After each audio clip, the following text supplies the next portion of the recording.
my family spread rumors that I was a failure. I stayed silent during my brother's engagement dinner, but then his fiancée leaned toward me and whispered, "Wait, you're—" The entire room froze. Even my mom was speechless.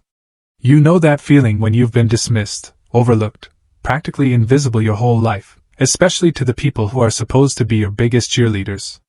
Well, tonight, at my brother's fancy engagement dinner, the universe decided it was my turn to drop a bomb, and trust me, the fallout was absolutely glorious. For 5 long years, I've been silently building my tech company, Next Tech, while my family genuinely believed I was just wasting my life. Tonight, his fiancée, just looked at me across the table and whispered, "Wait, you're the founder of Next Tech? The app her multi-million-dollar company just acquired." The pure shock, the utter disbelief on my parents' faces in that exact split second? That, my friends, was worth every single holiday dinner, every cutting remark, every time they casually dismissed my entire existence. And my brother? His jaw is still on the floor, somewhere between the caviar and the champagne. Growing up in a place like Highland Park, this perfectly pristine suburb north of Chicago, that meant living under a microscope, under certain expectations. My dad, Richard Mitchell, wasn't just a surgeon. Oh no, he was the surgeon. The one other doctors called when everything else fell apart. My mom, Diana, she didn't just work in courtrooms, she commanded them, a corporate attorney who had never, not once, lost a case. And then there was Jason. My brother, 4 years older. The golden child. The perfect firstborn, who, of course, followed Dad straight into medicine without a single misstep. Our house, it was beautiful, sure. But it felt less like a home and more like an evaluation chamber. Dinner wasn't just for eating. It was a battlefield for reporting achievements. Mom, she'd kick off most evenings with that loaded question. "So, what did everyone accomplish today?" Jason, naturally, always had something mind-blowing. Perfect test scores. Science fair trophies. Volunteer hours at hospitals so prestigious I couldn't even pronounce their names. And then it was my turn. My answers, they just never quite measured up. "I built a website for fun," I announced one time. I was 15, genuinely bursting with pride because I taught myself HTML and CSS over a single weekend. "That's nice, honey," Mom would say, with that smile that never, ever reached her eyes. "But shouldn't you really be focusing on your debate team? Colleges look for sustained commitments, not hobbies." Dad would just nod along, already pivoting, already asking Jason about some advanced biology project. The message? Crystal clear. Computers? They were toys. Real achievement? That happened in operating rooms, in courtrooms. Not in my messy, little world of code. My bedroom, it became my sanctuary. My escape. The only place where I could truly dive headfirst into programming languages and tech forums without feeling that crushing weight of judgment. While Jason's walls were covered in framed academic awards, mine were plastered with printouts of intricate code and rough sketches of app interfaces. I'd stay up until 2 a.m., fueled by sheer stubbornness, learning Python and JavaScript, only to drag my exhausted body through chemistry class the next day. Not that my parents ever really noticed my exhaustion, unless, of course, it dared to impact my grades. When I was 16, I developed this program. Nothing huge, just something that helped organize my school's massive annual fundraiser. Mrs. Winters, the event coordinator, she was absolutely blown away. My software cut their planning time in half. "Your daughter has a remarkable talent," she told my parents at a school function, practically glowing. And what did Mom say? "Oh, Olivia has many interests," she replied, ever so diplomatically. "But we're focusing on getting her law school prerequisites in order." Law school? I wasn't even planning to apply to law school. But they'd already decided my entire future.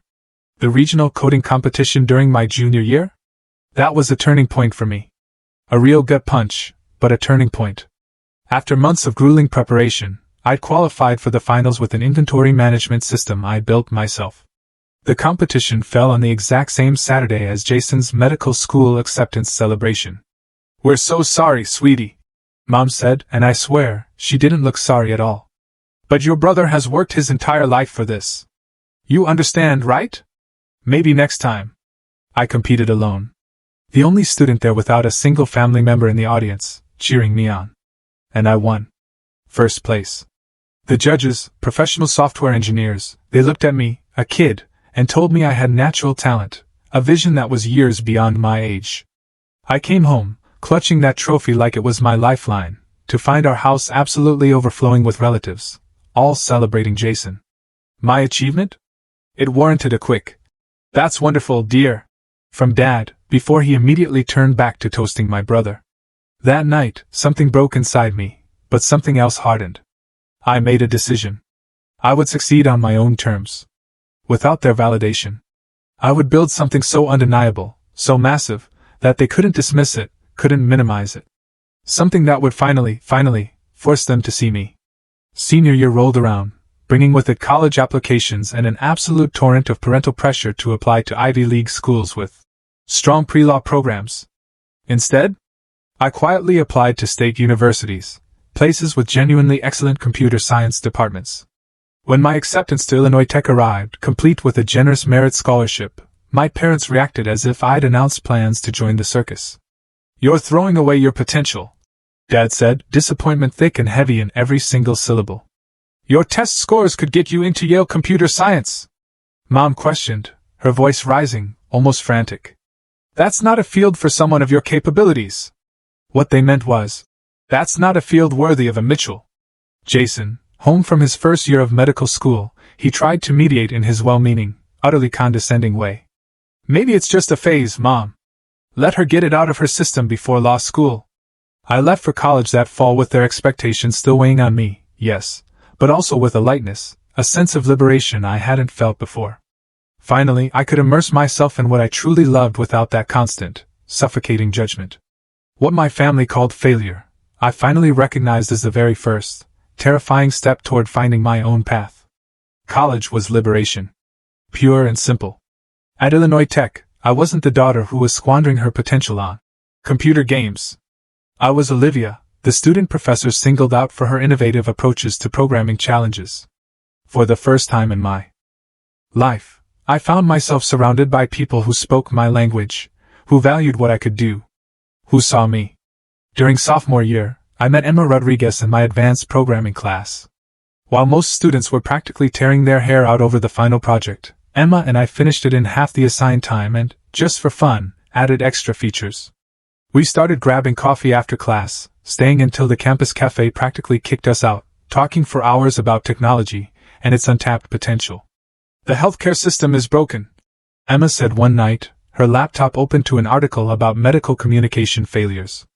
Her own mother had been misdiagnosed 3 times before finally receiving proper treatment for lupus.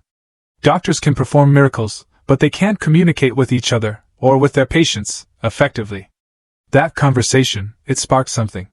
Over the next week, we sketched ideas on napkins, on whiteboards, envisioning a platform that would absolutely revolutionize how medical information flowed between providers and patients. By semester's end, we had the bare-bones skeleton of what would eventually become Next Tech. Summer break meant returning home, where absolutely nothing had changed. At family gatherings, the very first question relatives asked Jason was always about his medical residency. The first question they asked me was when I was switching to a real major. I started giving vague answers about studying technology that allowed conversations to quickly move on. "Computer stuff is getting popular," my uncle would say with a dismissive wave. "I'm sure you can find some entry-level job when you graduate. Maybe IT support." What they didn't know. Emma and I were spending every single free moment building our prototype. We worked from her parents' garage in Chicago, a space they generously cleared out just for us. Her family brought us sandwiches, they asked genuine, curious questions about our progress. The contrast with my own family couldn't have been starker. By junior year, we had a working beta version. We entered entrepreneurship competitions, winning enough prize money to file patents and officially incorporate our business. A professor connected us with Dr. Harriet Chin, a frustrated hospital administrator who became our first advisor, and eventually, our first paying client. "This could transform patient outcomes," Dr. Chin told us after seeing our demo, her eyes wide with possibility. "How soon can we implement a pilot program?"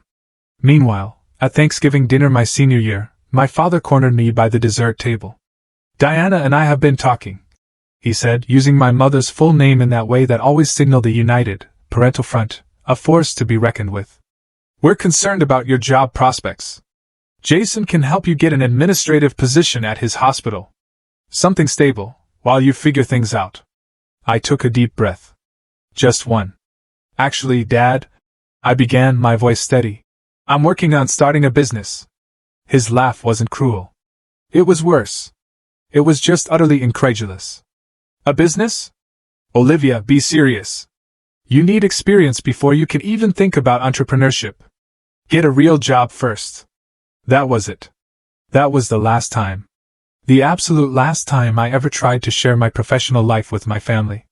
It hurt too much. It ripped a hole right through me to have something I poured my heart, my soul, my every waking moment into, treated as a childish fantasy. Emma and I, we graduated. We moved into a tiny apartment in Chicago's South Loop. We lived on ramen and coffee, coding until our eyes burned, taking side gigs building websites just to pay rent. Our first office was literally just a corner desk at a co-working space we could barely afford. Nextech slowly, painstakingly, gained traction. A small angel investment from one of our competition judges allowed us to hire our first employee, a brilliant developer named Tyler. We landed a contract with a regional medical center, then another with a network of outpatient clinics. When I called home, conversations remained maddeningly superficial. "Work is fine," I'd say, when asked. They never pressed for details, assuming fine meant I was just getting by in some entry-level tech support role. At Christmas that year, Jason announced his engagement to a pharmaceutical sales representative. My parents beamed with pride, practically radiating joy, while relatives asked a million questions about wedding plans. Later, my mother found me alone in the kitchen. "You know, Olivia," she said, refilling her wine glass, her voice laced with a certain concern. "Jason's friend Mark is single. He's finishing his residency in neurology. I could arrange an introduction." The subtext? Oh, it was crystal clear. At least I could marry success if I couldn't achieve it myself. What my family didn't see. Our user base was growing exponentially. Hospitals were reporting reduced errors, improved patient satisfaction. Medical journals were finally beginning to take serious notice of our platform's impact. "We need to talk about scaling," Emma said one morning, spreading investor meeting invitations across our desk. "We can't keep up with demand." By the time I turned 26, Nextech had 30 employees and had successfully raised $5 million in venture capital. I had moved into a modest but beautiful apartment overlooking Lake Michigan and could finally afford to pay off my student loans. Still, when I visited my parents, I drove my old college car.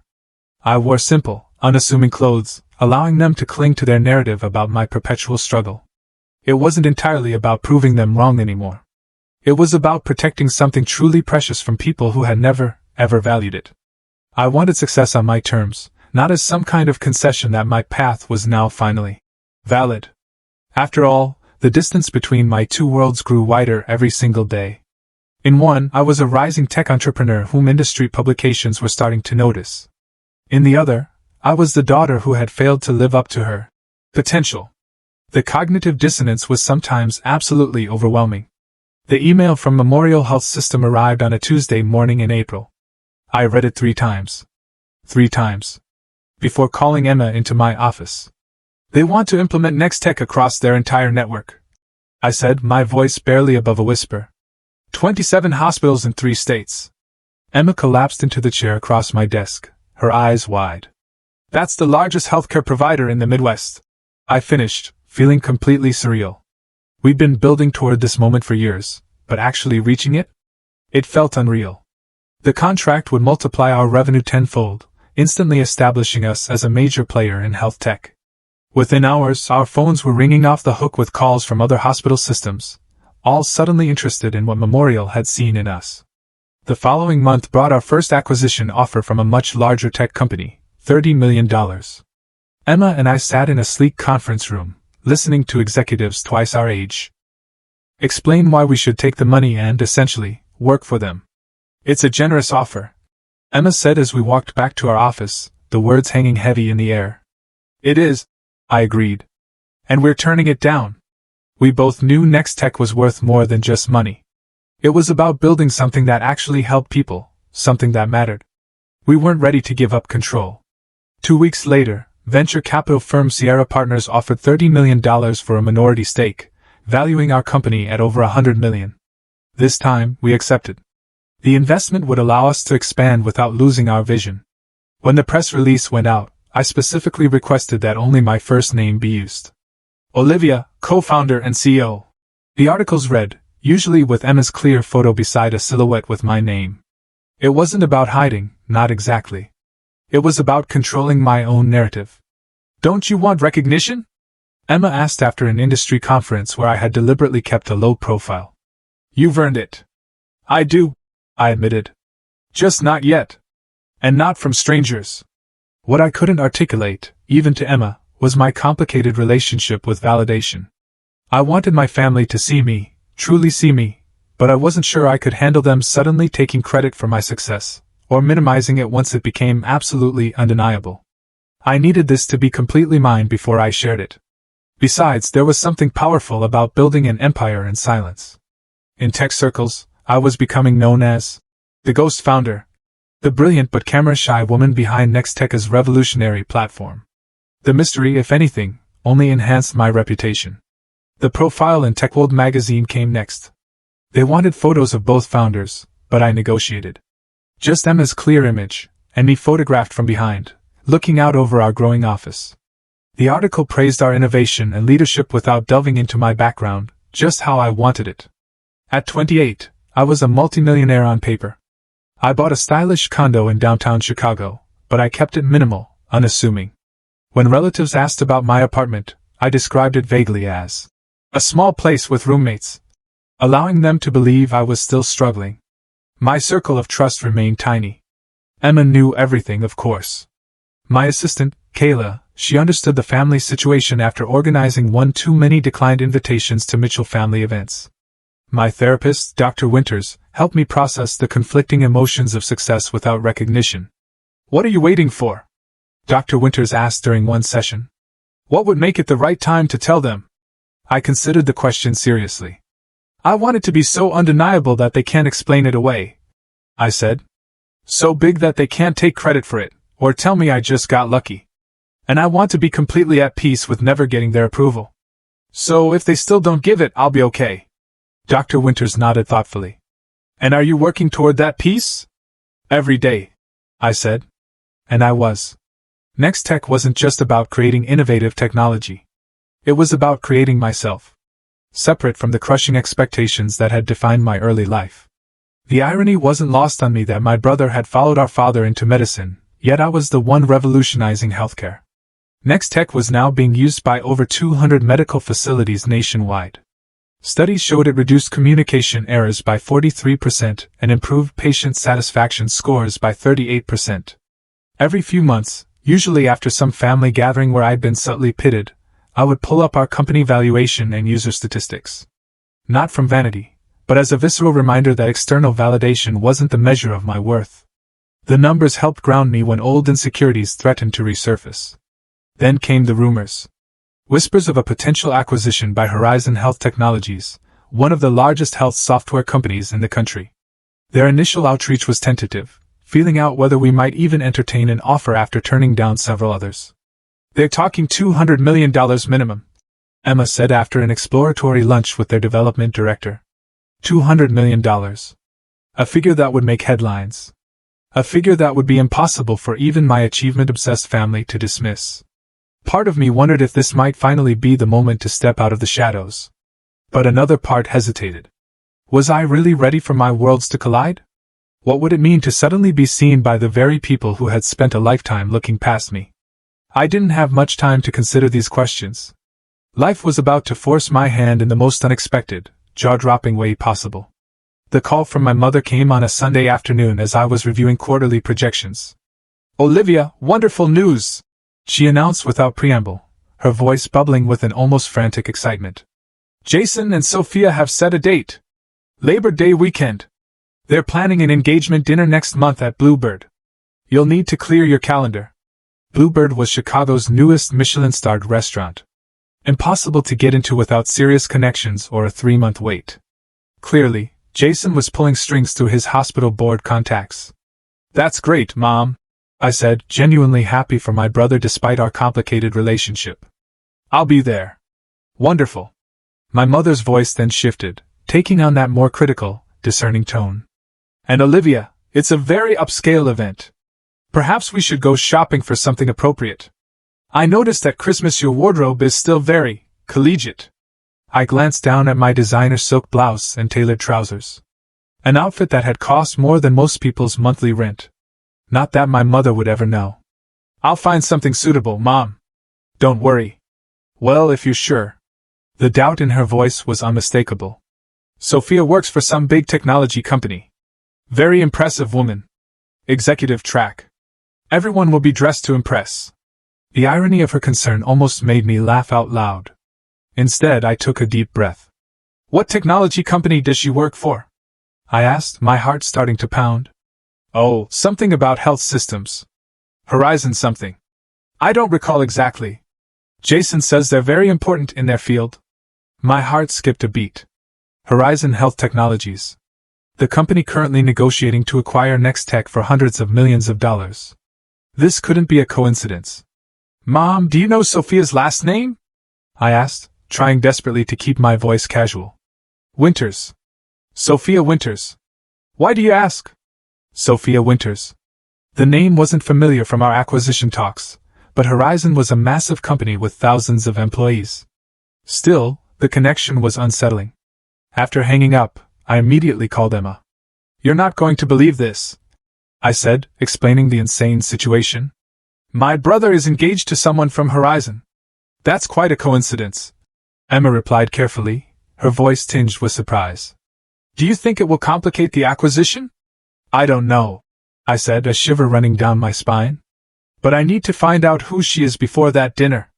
A quick LinkedIn search revealed it. Sophia Winters was Horizon's Director of Strategic Acquisitions. She would absolutely be involved in the Nextech deal. Probably leading it.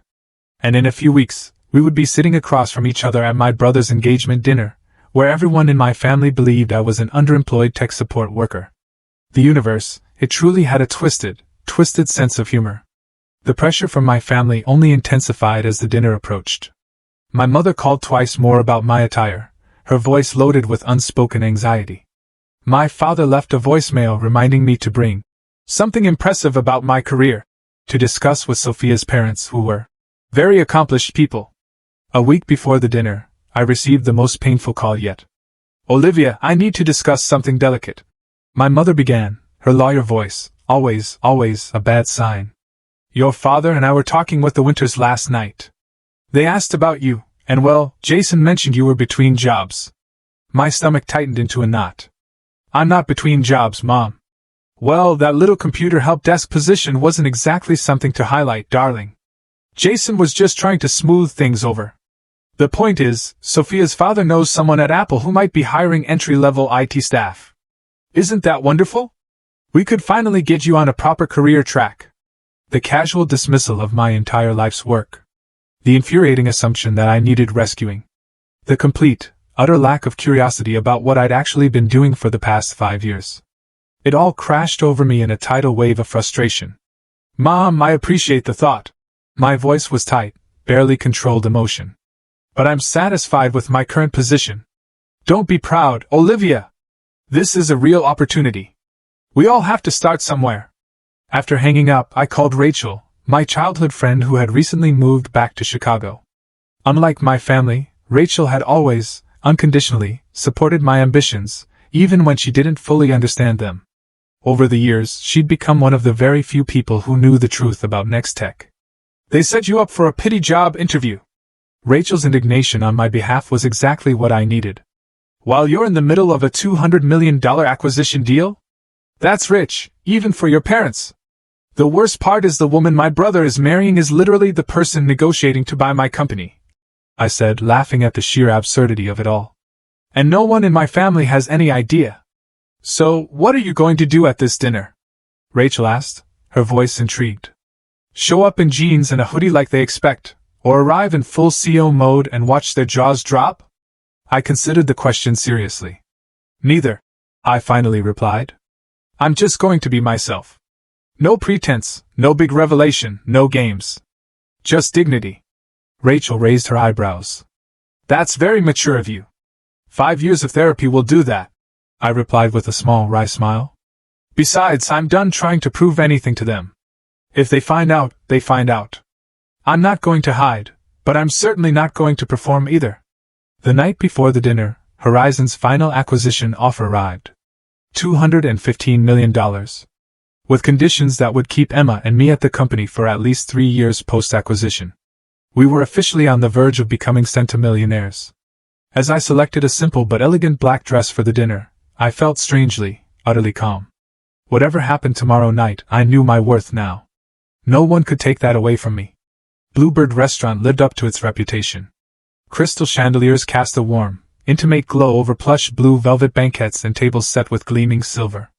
A breathtaking wall of windows overlooked the Chicago River, the city lights reflecting in its dark, flowing surface. I arrived exactly on time. Not early enough to help with arrangements, as my mother had suggested, nor late enough to make some grand entrance. Just punctual. Dignified. Like the businesswoman I was. The hostess led me to a private dining room where my family had already gathered. My father stood by the bar, in animated, booming conversation with an older man I assumed was Mr. Winters. My mother fussed with place cards at the long table, meticulously rearranging them for optimal social engineering. Jason spotted me first. Liv! You made it! He crossed the room and embraced me with the easy, almost carefree confidence of someone who has never, not once, questioned his place in the world. Come meet Sophia. She stood by the window, tall and elegant in a striking burgundy dress, her dark hair swept into a sophisticated updo. I recognized her immediately from Horizon's executive page, though I'd never actually seen her in person during our negotiations, which had been handled through intermediaries until this final, critical stage. Sophia, this is my sister, Olivia, Jason said with that slightly apologetic tone he always used when introducing me to his accomplished friends. It's so nice to finally meet you, Sophia said warmly, extending her hand. Jason talks about you all the time. I wondered what exactly he said, but smiled and shook her hand. Congratulations on your engagement. I'm happy for you both. My mother suddenly appeared at my elbow. Olivia, I see you found something to wear. That's nice. The pause, the inflection, it spoke volumes. We've put you next to Cousin Margaret. You always got along with her. They'd seated me as far as humanly possible from the important guests. Dinner began with champagne and toasts. My father spoke first, raising his glass to Jason and Sophia. To my son, who has made us proud every day of his life, he said, his voice thick with emotion, swelling with paternal pride. And to Sophia, a brilliant, accomplished woman worthy of him. We couldn't ask for a better addition to our family. My mother's toast followed, a carefully crafted speech that highlighted Jason's achievements from his first science fair victory to his recent promotion to chief resident. She concluded with, and now he's found a partner equally dedicated to excellence. To Jason and Sophia. As glasses clinked, I noticed Sophia looking at me with a slight frown in her brow, as if trying to place me in some context beyond Jason's underachieving little sister. The first course arrived, a delicate scallop dish, and conversation flowed around me, a babbling stream of polite chatter. Cousin Margaret asked about my job situation with the delicate, hushed approach of someone inquiring about a terminal illness. I'm in health technology, I said simply. Database management. Not untrue. Just dramatically, hilariously understated. Oh, that's nice, she replied with the exact same inflection my mother had used earlier. Is there room for advancement in that field? Before I could even answer, my uncle leaned across the table. Olivia, Jason tells us you might have a lead on a position at Apple. That would be quite a step up for you. I took a slow sip of water, trying to compose myself. I'm actually quite satisfied with my current work. My father overheard and joined in, a little too loudly.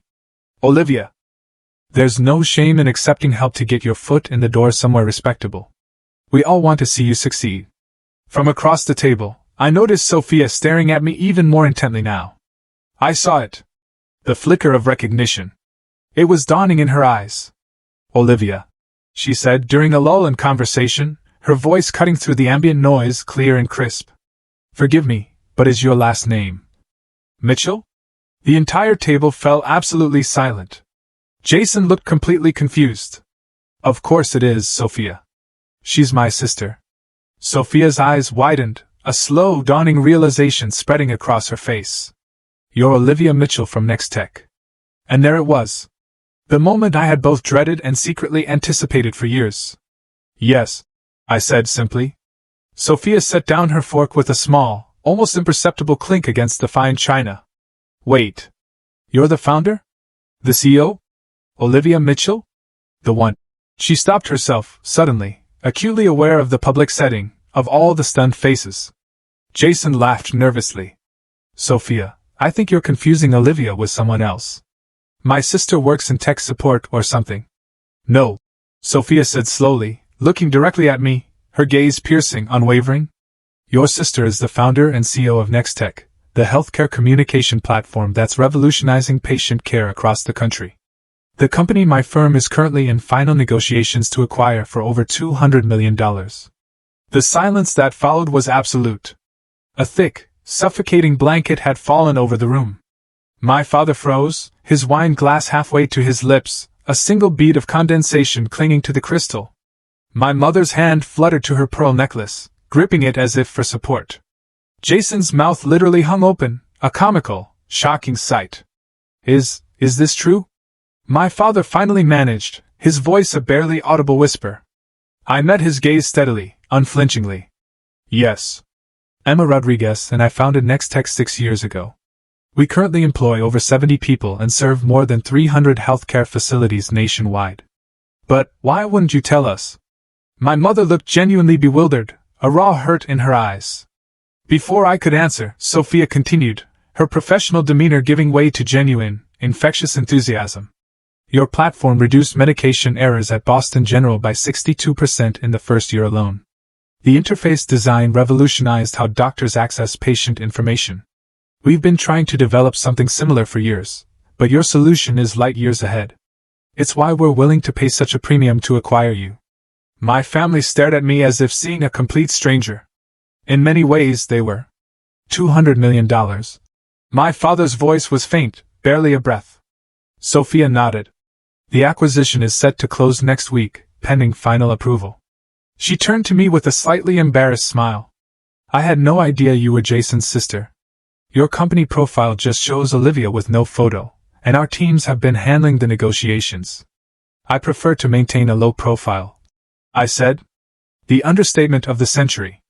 The rest of the dinner passed in a blur of shocked questions, awkward revelations, and a truly bizarre shift in the room's atmosphere. Relatives who had pitted me an hour before now asked for investment advice. My mother mentioned 3 times that she always knew I had a special talent with computers. My father claimed he'd been telling colleagues about his daughter, the tech entrepreneur, for years. Jason alone remained relatively quiet, processing the utterly astounding fact that his struggling little sister was about to sell her company for a sum that dwarfed his entire expected lifetime earnings as a physician.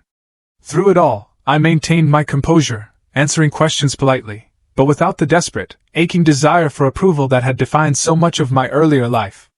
The validation I'd once craved now felt hollow, almost anticlimactic, in the face of their sudden, opportunistic pride. As the evening wound down, Sophia pulled me aside. I'm so sorry if I created an awkward situation, she said, her eyes genuinely concerned. I was just so surprised. I smiled, a genuine, unburdened smile. Don't apologize. It's been a long time coming. For what it's worth, she added, her voice softer.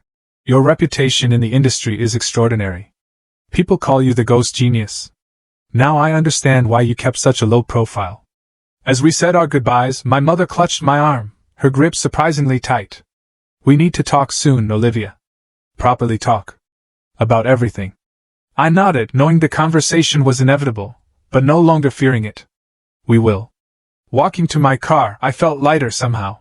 The secret I'd carried for years, a heavy burden, was finally out in the open.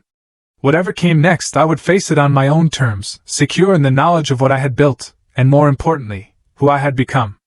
The first text arrived before I even got home from the dinner. My mother. We need to talk. Brunch tomorrow. The Drake Hotel at 11. By morning, my phone was absolutely flooded. Relatives suddenly remembered. They'd always supported my computer interests. Cousins who hadn't spoken to me in years asked about investment opportunities. Jason sent 3 separate messages, each more confused than the last, culminating in a simple, desperate, "Why didn't you tell me?" I replied only to my parents, agreeing to brunch. Some conversations needed to happen in person. The Drake's dining room was elegant and discreet, perfect for the difficult conversation ahead. My parents were already seated when I arrived, both dressed impeccably, as if for an important business meeting rather than a family brunch. Olivia. My father stood awkwardly, oscillating between his usual perfunctory greeting and something more befitting a daughter he just discovered was wildly successful. He settled on an uncomfortable, stiff hug. "You look well." My mother was less restrained. "Darling, we have so much to discuss. I've been reading all about Next Tech this morning. The innovation awards, the funding rounds, the user growth statistics. Why would you keep all this from us? We're your family." I took a deep, steadying breath. "I think you know why." "I certainly don't," my father replied, his tone defensive, already building his wall. "We've always supported your pursuits." The waiter arrived with coffee, giving me a moment to compose my thoughts. Once he left, I looked directly at my parents, meeting their gazes. "You never took my interest in technology seriously. Every time I tried to share my work with you, it was dismissed as a hobby, something to get out of my system before finding a real career. After a while, it was easier to stop trying." "That's not fair," my mother protested, her voice rising. "We just wanted what was best for you. The technology field seemed so uncertain. What you wanted," I corrected gently but firmly, "was for me to follow a path you understood and approved of. When I chose differently, you treated it as failure." My father leaned forward, trying to regain control. "We always knew you had potential, Olivia. We were just pushing you to excel." "No," I said, my voice unwavering. "You were pushing me to conform. There's a difference." "Well, clearly it worked out," he countered, a smug, infuriating edge creeping into his voice. "Look at what you've accomplished. Perhaps our pushing helped motivate you." It was the exact response I'd feared and expected. Taking credit for a success they'd played no role in. Rewriting history to cast themselves as supportive mentors rather than dismissive critics. "Dad, do you remember telling me to get a real job at Thanksgiving 5 years ago? Or suggesting I take an administrative position at Jason's hospital because my own work wasn't viable?" I continued. "Mom, do you remember arranging a pity job interview for me just last week?" My mother had the grace to look genuinely embarrassed, her eyes falling. "We were concerned about you. You never shared any details about your work. How were we supposed to know?" "You could have asked," I said, my voice barely above a whisper. "Really asked?" "With genuine interest, not just waiting for an answer that confirmed what you already believed about me." The conversation continued through Eggs Benedict and mimosas. Painful. Brutally necessary. My mother vacillated between defensiveness and genuine attempts at reconciliation. My father, true to form, tried to maintain his authority by suggesting he'd always seen my hidden potential. "Your brother always spoke highly of your intelligence," my mother offered, as if Jason's approval legitimized me retroactively. "I know you both love me," I said finally, my voice softening, but my resolve still firm. "But love without respect or understanding isn't enough. I needed you to see me for who I actually was, not who you wanted me to be." We parted with tentative plans to have dinner the following week, a first, fragile step toward whatever our relationship might become. It wasn't the cathartic resolution of a movie scene, but real healing rarely is. Jason appeared at my apartment that evening unannounced. "I brought wine," he said awkwardly, holding up an expensive bottle of Cabernet, almost like a peace offering. "Figured we might need it." I let him in, somewhat surprised by his initiative. My sleek penthouse with its floor-to-ceiling windows and minimalist design was a far cry from the struggling existence he'd imagined for me. "Nice place," he said, looking around, a genuine astonishment in his voice. "Really nice. Thanks." We settled in my living room, glasses of wine in hand, the Chicago skyline glittering beyond the windows. "So," he began, taking a deep breath. "I've been an ass." The blunt admission startled a laugh out of me. "Not entirely." "No, I have," he insisted. "I bought into this whole narrative about you struggling, or being lost, or whatever. I never really asked you about your work, like actually asked? No, you didn't. He swirled his wine thoughtfully, then looked at me. I think I liked being the successful one. The one who made Mom and Dad proud. It was comfortable. His honesty disarmed me completely. I'd expected excuses, or the same revisionist history our parents had attempted. For what it's worth, he continued, a genuine sincerity in his voice. I'm sorry. And I'm really impressed by what you've built. Sophia hasn't stopped talking about your platform. Apparently you're some kind of genius. I just built something I believed in, I said. Something that actually helps people. Like what I tried to do as a doctor. He nodded, a rare moment of connection. Just on a much larger scale, apparently. We talked for hours. Really talked. Perhaps for the first time as adults. He asked genuine, curious questions about Nextech, about the challenges of building a company from nothing. I asked about his medical work and found myself actually interested in his answers when they weren't presented as evidence of his superiority. As he was leaving, he paused at the door. Sophia really likes you, you know. She was mortified about outing you at dinner, but she's hoping you two might become friends, especially if you'll be working together after the acquisition. I'd like that, I said, surprised to find I genuinely meant it. Over the next few weeks, as the acquisition moved toward completion, my family relationships entered unfamiliar territory. My parents oscillated between genuine attempts to understand my work and reflexive behaviors born from decades of seeing me through a particular, narrow lens. There were uncomfortable lunches where my father tried to give me business advice, and awkward phone calls where my mother asked if I was eating properly, despite my busy CO schedule. But there were also moments of genuine connection. My father asked to see Nextech's platform and listened attentively as I explained its features. My mother admitted that she'd never really understood technology, but was proud of what I'd created. Small steps. Meaningful ones. The most unexpected development was Sophia's role in bridging the gap between my two worlds. As both my future sister-in-law and my professional colleague, she had a unique perspective on the Mitchell family dynamics. Your parents are trying, she told me over coffee one afternoon. They just don't have the vocabulary for this version of success. They're learning a new language. A language you seem to speak fluently, I observed. She smiled. I grew up with parents who measured worth by academic degrees and professional titles. It took me years to realize there are many paths to a meaningful life. Maybe I can help translate a bit. And she did. Gently educating my family about the tech industry, contextualizing my achievements in terms they could understand, and occasionally giving them a much-needed reality check when they slipped into old patterns. Her efforts weren't always successful, but they helped ease the transition to our new reality. The acquisition closed on schedule, transforming Emma and me into centimillionaires overnight. The press release mentioned both our full names and included professional photos. My first public acknowledgement as Nextech's co-founder.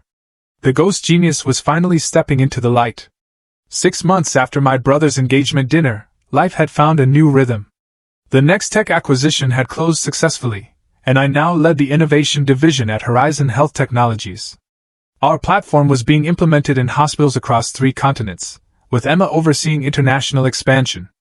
My office overlooked the Chicago River, its waters reflecting the changing seasons.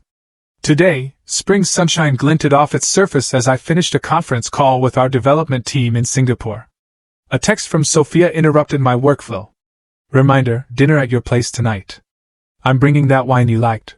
Jason says he's making dessert, so expect emergency cupcakes from the bakery when he inevitably burns something. I smiled. These casual family dinners had become a monthly tradition, something I would have found absolutely unimaginable a year ago. Sometimes my parents joined. Sometimes it was just the 3 of us. But the easy camaraderie that had developed between Sophia, Jason, and me was something I deeply treasured. Working with Sophia had accelerated our friendship. Her straightforward approach to business matched my own, and her insights into my family dynamics proved invaluable. She understood my parents in ways I sometimes couldn't, identifying the insecurities beneath their controlling behaviors. Your dad didn't dismiss your tech career because he thought you'd fail, she observed once. He dismissed it because he didn't understand it. And Richard Mitchell hates not understanding things. My relationship with Jason had transformed most dramatically. Without the hierarchy of successful doctor and struggling sister, we discovered common ground. Both of us were driven, detail-oriented perfectionists who genuinely wanted to improve healthcare. Now we traded ideas instead of judgments. My parents were trying. That was the most accurate description. We had established new boundaries, with my mother no longer offering unsolicited advice about my appearance, and my father making visible efforts to ask questions about my work without immediately suggesting improvements. Our weekly Sunday calls were no longer exercises in evasion, but actual conversations. Not always easy ones, but real nonetheless. My mother had even visited Nextech's offices, her initial awkwardness giving way to genuine pride as employees greeted me with obvious respect. The healing wasn't just external. The acquisition had given me the freedom to focus on my own well-being in ways I'd neglected during the startup grind. Regular therapy sessions with Dr. Winters helped me process the complicated emotions around my family's sudden recognition. "You spent years protecting yourself from their judgment," she noted during one session. "Now that protection isn't necessary in the same way, but the habits remain. It's okay to let some of those walls down gradually." I'd taken her advice not just with family, but in building a broader support network. Rachel remained my oldest and most trusted friend, but I'd also connected with other women entrepreneurs through mentoring programs and industry events. The isolation that had characterized my early career had given way to a chosen family of people who understood both my work and my journey. One particular source of joy was mentoring young women in technology. Once a month, I hosted workshops for high school girls interested in STEM fields, sharing not just technical knowledge, but the emotional resilience needed to pursue unconventional paths. "My parents think computer science is just a hobby," one 15-year-old told me, echoing my own experience, word for word. "They want me to become a lawyer like my mom." "What do you want?" I asked, my voice gentle. "To build things that matter," she replied without hesitation, her eyes alight with determination. "Then build them," I said, sharing resources and encouragement. "Find the people who believe in your vision, even if they're not your family, and keep the door open for your parents to understand later." That evening, as I prepared for dinner with Jason and Sophia, I reflected on how far I'd come. The external validation I'd once craved had arrived in abundance: industry recognition, financial success, even family acknowledgement. But I discovered something far more valuable along the way: the ability to validate myself. Jason arrived first, bearing both a homemade chocolate cake that looked surprisingly edible and the emergency bakery cupcakes Sophia had predicted. "I hedged my bets," he admitted with a laugh. "But I'm getting better. Only set off the smoke alarm once this time." Sophia arrived with wine and news about their wedding plans. As we gathered around my dining table, the conversation flowed easily, effortlessly, from work to wedding plans to family gossip. "Mom's actually reading books about technology startups," Jason reported, a hint of genuine amusement in his voice. "I found tech founders under 30 on her nightstand last week." "Better late than never," I said without a trace of bitterness. Later, as we moved to the living room with coffee and dessert, Sophia asked a question that caught me off guard. "Do you ever wish things had been different? That your family had recognized your potential from the beginning?" I considered carefully before answering. "Of course, sometimes. It would have been easier, less painful. But I'm not sure I would have built the same resilience, or this clarity of purpose. I learned to believe in myself when no one else did. That's a powerful foundation. Plus," Jason added with newfound self-awareness, "if Mom and Dad had been fawning over your tech career, I might have grown up even more insufferable than I was." We laughed, the sound floating out over the glittering city lights. The journey wasn't over. Family relationships are never truly fixed, but rather continuously evolving. There would be more difficult conversations, more moments when old patterns threatened to reassert themselves. But something fundamental had shifted. I no longer needed my family to see my worth in order to know it myself. That freedom allowed me to accept their growing appreciation without desperation, to forgive past dismissals without forgetting the lessons they taught me, and to build relationships based on who we were becoming, rather than who we had been. Success isn't measured by recognition, but by impact. By that standard, Nextech had succeeded beyond my wildest dreams, improving patient outcomes and healthcare communication for thousands. And I had succeeded in creating a life authentic to my values and vision, regardless of who approved. As for family, the one we're born into and the one we choose, perhaps the greatest lesson was that relationships can transform when we bring our whole, authentic selves to them. Not everyone will celebrate your path, but those worth keeping in your life will eventually learn to see you clearly. The next day, as I looked out over the city from my office window, I felt a deep, quiet gratitude for the journey. Complicated as it had been. The path forward wasn't perfectly clear, but I was walking it on my own terms, creating success by my own definition. And that, more than any acquisition deal or family validation, was the real achievement. If my story resonated with you today, I'd truly love to hear about moments when you had to believe in yourself when others didn't. Drop a comment below sharing your experience. And if you know someone who needs to hear this message of self-belief, please share this video with them. Don't forget to subscribe for more stories about finding your own path, even when it's not the one others expect. Thank you for listening to my journey. Remember, true success isn't about proving others wrong, but about proving yourself right.